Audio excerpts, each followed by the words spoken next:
کسی بھی کام کو منظم طور پر ہم اسی وقت کر سکتے ہیں جب اس کے پیچھے سوچنے والا ذہن کام ہو، ایک اجتماعیت ہو جو اس تنظیم کے بارے میں معلومات رکھتی ہے کہ اس کا قیام کس لیے عمل میں آیا ہے، اس کا مقصد کیا ہے۔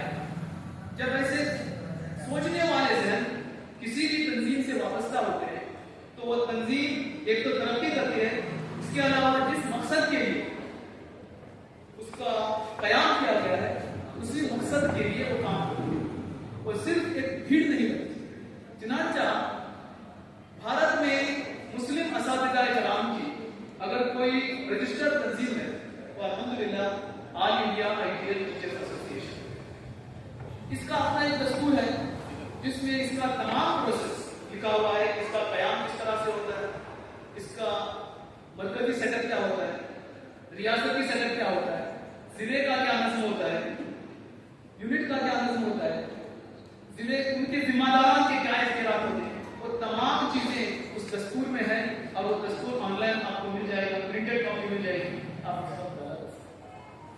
اس کے علاوہ ہر 4 سال میں ایک پالیسی بنتی ہے، سینٹرل لیول پر ایک پالیسی بنتی ہے جس میں طے کیا جاتا ہے کہ اگلے 4 سالوں میں ہمیں سماج میں کیا تبدیلی لانا ہے، اساتذہ کے ذریعے سے کیا کام لینا ہے، تعلیمی نظام کس طرح سے تبدیل ہو رہا ہے، اس تبدیلی کے ساتھ ہمیں کس طرح سے رہنا چاہیے، یہ تمام چیزیں اس میں پائی گئی۔ اور یہ جو سینٹرل پالیسی بنتی ہے اس میں پالیسی پروگرام کی ایک ٹیم بنتی ہے جس میں زیادہ تر پی ایچ ڈی ہولڈرز ہوتے ہیں، تجربہ کار اساتذہ ہوتے ہیں، آئیڈا کے ذمہ داروں کے علاوہ ایجوکیشن انسٹیٹیوٹ کے ذمہ داروں سے رائے طلب کی جاتی ہے، مدارس کے ذمہ داران علماء کرام سے رائے لی جاتی ہے۔ اس طرح جتنے بھی تعلیمی میدان میں اپنے فیلڈ کے ماہرین ہیں ان سے رابطہ کر کے ان سے رائے قائم کرنے کے بعد ایک سینٹر کی پالیسی بنتی ہے۔ وہ پالیسی بننے کے بعد اس کی تفہیم ہوتی ہے۔ اس بار وجے واڑہ میں اس کی تفہیم کا پروگرام ہوا تھا، تمام ملک بھر سے ایس ایس سی کے ممبران اور سیکریٹریٹس کو وہاں بلایا گیا اور اس پالیسی اور پروگرام کی تفہیم کرائی۔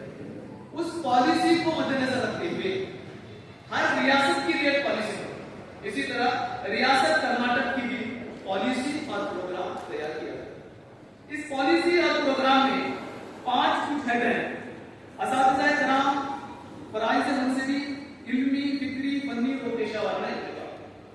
جب تک اساتذہ کرام اپنے فرض کو نہیں سمجھتے، اس فرض کو سمجھنے کے بعد اس ذمہ داری کے احساس کے ساتھ اس ذمہ داری کو ادا کرنے کے لیے اپنے اندر فنی ارتقا نہیں کرتے، پیشہ ورانہ ارتقا نہیں کرتے، تو وہ پالیسی بہترین ہونے کے باوجود بھی صرف ایک کتاب کی شکل میں رہ گئی، اس کو عملاً نافذ کرنا ممکن نہیں ہوا۔ اسی طرح سے ملک کی جو تعلیمی پالیسی ہوتی ہے، جب تک اساتذہ کرام اس پالیسی کو سمجھتے نہیں، سمجھنے کے بعد اس پالیسی کو عمل میں لانے کے لیے اپنی صلاحیتوں کو نہیں بڑھاتے، وہ پالیسی رہ جاتی۔ اس کے نتائج ہم دنیا بھر کے ممالک میں دیکھ رہے ہیں، اپنے ملک کے اندر۔ اسی طرح کوئی بھی پیشہ ہو، اس پیشے سے متعلق مسائل ان اساتذہ کے مسائل ہیں، ان مسائل کو حل کرنے کے لیے بھی آئیڈا کام کرتی ہے۔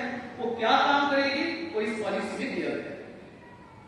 تعلیم اور نظام تعلیم، کسی بھی ملک کا نظام تعلیم اس ملک کی ریٹ کی نیتی ہوتی ہے۔ اگلی نسلوں کو ہمیں کس طرح سے چینج کرنا ہے، ملک کو کس نہج پر لے جانا ہے، یہ کام مدارس طے کرتے ہیں، اسکول اور یونیورسٹی طے کرتے ہیں، اور اسکول اور یونیورسٹیز کا ایک دائرہ کار ہوتا ہے، وہ ایجوکیشن پالیسی ہوتی ہے۔ اس پالیسی کو ہم کس نظر سے دیکھنا چاہیے، اس کا تجزیہ کس طرح کرنا چاہیے، اس کے لیے بھی آل انڈیا آئیڈیل ٹیچرز ایسوسی ایشن کام کرتا ہے۔ اس ہیڈ پر بھی تعلیمی ادارے اقدار کا انضمام۔ آپ جانتے ہیں کہ آج کی دنیا میں تعلیم کا مقصد جو ایک انتہائی ضمنی مقصد تھا، ذریعہ معاش کو اختیار کرنا، وہ مکمل مقصد بنا دیا گیا۔ اس کے باوجود بھی پروفیشنلز میں 80% لوگ جو پروفیشنل تعلیم حاصل کرتے ہیں وہ اس پروفیشن میں نہیں جا سکتے اور بے روزگار ہے۔ تو اقدار کی جو تعلیم ہونی چاہیے، انسان کو زندگی کا مقصد جو معلوم ہونا چاہیے، اس مقصد سے ناخلط ہونے کی وجہ سے تعلیم کا مقصد بھی انتہائی ضروری ہوتا رہ گیا. تو اس سلسلے میں ہمیں مسلمان اساتذہ کرام ہونے کے ناطے کام کرنا چاہیے. تو یہ تعلیمی ادارے اقدار کا انضمام کے تحت ہیڈ میں یہاں پر کام کیا یہاں بات کی جائے. اسی طرح آئٹا ایک اخلاقی بنیادوں پر کھڑی ہونے والی تنظیم ہے. یہ صرف تنظیم ہی نہیں بلکہ ایک تحریک ہے. تو اس کو کس طرح سے منظم کیا جائے, اس کے جو رپورٹ کس طرح سے دیے جاتے ہیں, اس پر بھی گفتگو ہو. آئٹا کے جو اساتذہ ہیں ان سے مرکز کیا توقعات کرتا ہے, اس پر بھی یہاں پر گفتگو ہو. تو یہ تمام چیزیں اس پالیسی اور پروگرام میں موجود ہیں.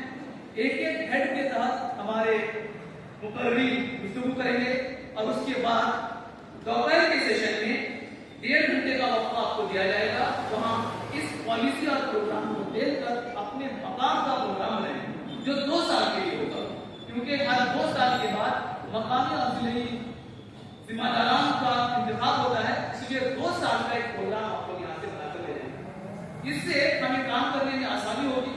ہمارا زندگی کا جو مقصد ہے اس مقصد کے حصول میں یہ پالیسی اور پروگرام ہماری مدد کرے گی. اس طرح سے اختتام میں محترم سید فرقان پاشا صاحب کا خطاب کریں گے اور ذات عام کے طور پر محترم اسلم فیروز صاحب بھی ہم سے خطاب کریں گے. تو یہ چند باتیں تھیں آج کے پروگرام کے سلسلے میں.